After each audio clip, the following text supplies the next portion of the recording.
চাকরিহারা 26,000 শিক্ষক শিক্ষিকা মুখ্যমন্ত্রীর পদত্যাগ দাবি তুলে ঘাটালে পোস্টার বিজেপির।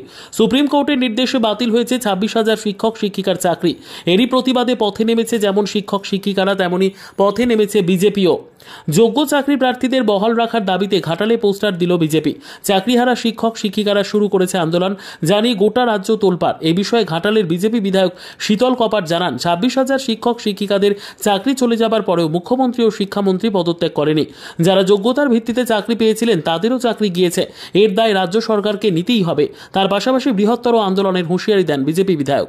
দেখুন, 26,000 চাকরি বাতিল করো, এই রাজ্যের শিক্ষামন্ত্রী এবং মুখ্যমন্ত্রী এখনও পদত্যাগ করেনি এবং যারা যোগ্য অর্থাৎ যোগ্যতার ভিত্তিতে চাকরি পেয়েছিল তাদেরকে এখনও পর্যন্ত সেই জায়গায় বসানো হয়নি। যাদেরকে পয়সা নিয়ে চাকরি দিয়েছে তাদের দায় কেন যারা যোগ্যতার ভিত্তিতে চাকরি নেবে তারা কেন নেবে? এই দায় সমস্ত সরকারকে নিতে হবে। তার জন্য আমরা পথে নেমেছি, পোস্টারিং করছি এবং এরপরে আমরা মাঠে নেমে আন্দোলন করব। আজকে আমাদের বিরোধী দলরা সহ আমাদের বিজেপি পরিষদীয় দলের সমস্ত বিধায়করা সে আন্দোলনে নেমেছে এবং যারা যোগ্যতার ভিত্তিতে চাকরি পেয়েছে তাদের পাশে থাকার আশ্বাস দিয়েছে। আমরাও সেই আন্দোলন, সে বার্তা নিয়ে মাঠে নেমেছি, পোস্টারিং করছি। এরপর আমরা মাঠে নেমে সমস্ত রকমভাবে আন্দোলন করব, যাতে প্রকৃত যারা যোগ্যতার ভিত্তিতে চাকরি পেয়েছিল তাদের যেন সরকার সঠিক জায়গায় বসায়। মুখ্যমন্ত্রীও সকলের পাশে থাকার আশ্বাস দিয়েছেন। মুখ্যমন্ত্রী করবে না, তার কারণ হচ্ছে প্রায় 7,000 7,500 মতো অবৈধভাবে কিছু মানুষকে চাকরি পাইয়ে দিয়েছে পয়সার বিনিময়ে। তার নেতা, তার মন্ত্রী এবং তিনি নিজেও এর সঙ্গে যুক্ত আছে। তো সেই জন্য তিনি সবার আগে যাদেরকে টাকা নিয়ে চাকরি দিচ্ছে তাদের ব্যাপারটা আগে দেখবেন। এই সমস্ত মিথ্যে পরিচয় দিয়ে সাধারণ মানুষকে এবং যারা যোগ্যতার ভিত্তিতে চাকরি পেয়েছে তাদেরকে বোকা বানাবার চেষ্টা করছে, এছাড়া অন্য কিছু নেই।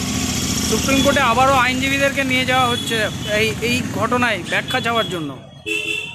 দেখুন, এর আগে এই এসএসসি স্টেটকে নিয়ে আমাদের তখনকার বিচারপতি ছিল সম্মানীয় অভিজিৎ গঙ্গোপাধ্যায় মহাশয় এবং আজকের দিনে আমাদের সাংসদ, তিনি যে রায় দিয়েছিল সেই রায় কিন্তু সুপ্রিম কোর্ট বহাল রেখেছে। তো সেই জায়গায় আমাদের মনে হয় আগেও যদি এই রায়টা মেনে নিত তাহলে আজকে এই দিন দেখতে হতো না। যারা যোগ্যতার ভিত্তিতে চাকরি পেয়েছে তাদেরকে আজকে কাঁদতে হতো না। তাদের আজকে চোখের জল পড়ছে।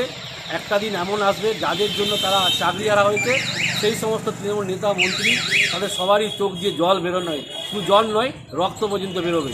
আর সাধারণ মানুষ থেকে শুরু করে এই সমস্ত মানুষ যারা যোগ্যতার ভিত্তিতে চাকরি পেয়েছিল তারা কিন্তু মাঠে মাঠে ছুটাবে, সেই দিন আর বেশি দূরে নেই।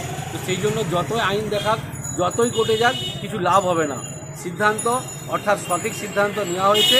এবার মুখ্যমন্ত্রীর একটাই কাজ আছে, যারা প্রকৃত যোগ্য তাদের তালিকা বেছে নিয়ে তাদেরকে সঠিক জায়গায় চাকরিতে বহাল রাখা, আর যাদেরকে টাকা দিয়ে চাকরি দেওয়া হয়েছিল তাদেরকে আস্তে আস্তে সরিয়ে অন্য কোথায় শিফট করবে তার ব্যবস্থা করা।